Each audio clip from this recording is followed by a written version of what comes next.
আমাদের দাবি না মানা হয়। আর আমাদের জোরদার দাবি আমাদের যেন এমপি ভর্তি করে আমরা অবহেলিত। আমরা শিক্ষার আলো চাই, আমরা সবাই বাঁচতে চাই স্বাধীনভাবে এই স্বাধীন বাংলাদেশে।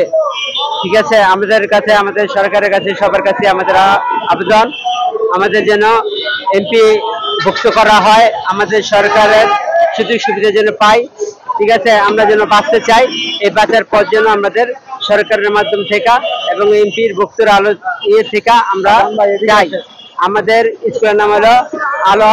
ঠিক আছে, আমাদের এই স্কুলে প্রতিবন্ধী আলো আলো যেন ছড়াই দিতে চাই।